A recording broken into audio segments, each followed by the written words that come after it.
War II, Leslie signed up for military training with the Royal Canadian Air Force. It was while I was overseas that Leslie came of age and joined the Royal Canadian Air Force himself for pilot training. But it was so late in the day that the authorities decided that there was no further need for pilot output, and they switched him to training as an air gunner. He didn't even get that finished before the war ended, so his bout with the RCAF was short, but certainly through no lack of enthusiasm on his part.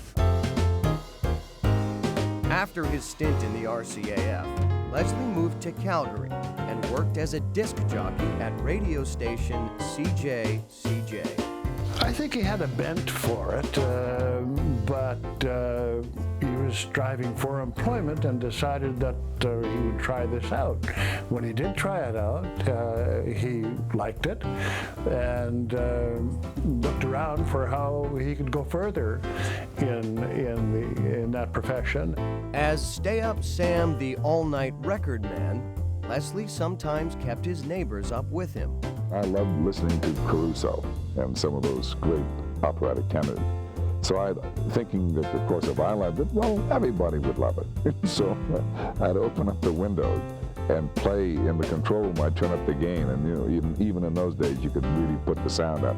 And I'd get calls from across the hotel saying, "Will you close those windows over there?" During his training at the Lorne Greene Academy in Toronto, Leslie won a scholarship to New York's Neighborhood Playhouse. That's where he received training from dance legend Martha Graham. They had these blue jersey kind of pants that you wore with wide bottoms and a blue jersey top. All very sleek stuff, but not for anybody from the north. You know, certainly, I mean, kind of sissy stuff, you know. And you wore those little Capizio, whatever, ballet slippers. I mean, really. So for the first year, I just really ignored the dance class. It was just thrust upon me, and I would not attend as often as I could say why I would.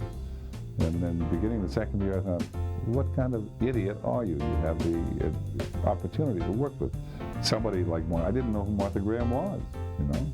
Even though he was a struggling young actor, he refused to seek help from his famous actor uncle, Gene Herschel. He neither asked for nor was given any material support for what he was trying to do in breaking into the acting field in Hollywood, but he received every other kind of support possible that Gene Herschel could give him. In 1950, Leslie married a singer named Monica Boyer. She was a singer, and a good one. They lived in New York. I visited them there in 1952. I was still in the Air Force then, and she was a very, very nice person. But they eventually split for whatever reason, I don't know. In 1956, Leslie made his movie debut in Forbidden Planet. With a big budget by 1950s standards, $1.9 million, the sci-fi thriller quickly became a cult classic. The picture is as good today as it was then. I suppose it's because it was science fiction, because there's nothing in the picture that can date it. You know, there is one thing that does date it. It's the opening narration. There's the voiceover saying, science, space travel, etc. and so on. And by the year 2008, we had finally put a man on the moon.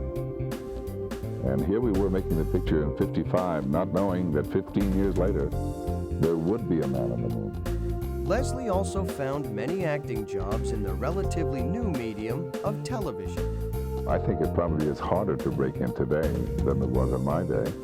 You know, there's a lot of things happening where people are paying attention to the newness of television and many different things going on. And so you didn't have time to, you know, really watch somebody's work and say, boy, does he stink. We'll never use him.